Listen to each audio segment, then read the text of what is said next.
أعوذ بالله من الشيطان الرجيم. بسم الله الرحمن الرحيم. يا أيها المزمل قم الليل إلا قليلا نصفه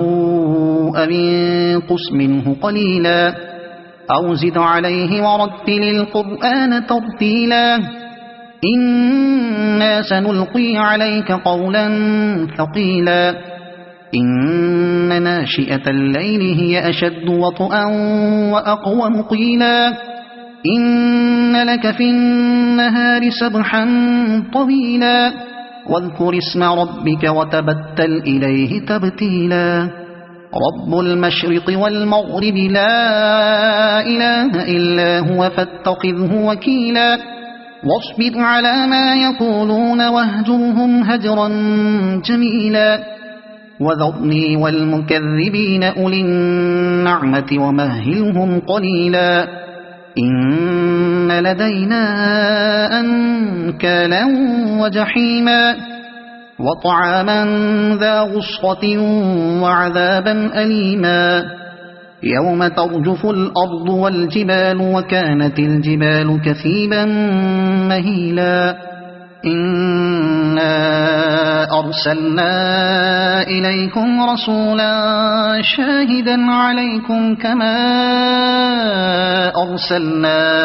إلى فرعون رسولا فعصى فرعون الرسول فأخذناه أخذا وبيلا فكيف تتقون إن كفرتم يوما يجعل الولدان شيبا السماء منفطر به كان وعده مفعولا إن هذه تذكرة فمن شاء اتخذ إلى ربه سبيلا إن ربك يعلم أنك تقوم أدنى من ثلثي الليل ونصفه وثلثه وطائفة من الذين معك والله يقدر الليل والنهار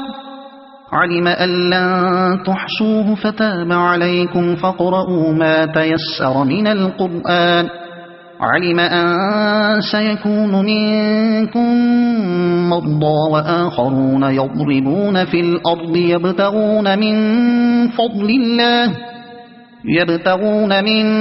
فضل الله وآخرون يقاتلون في سبيل الله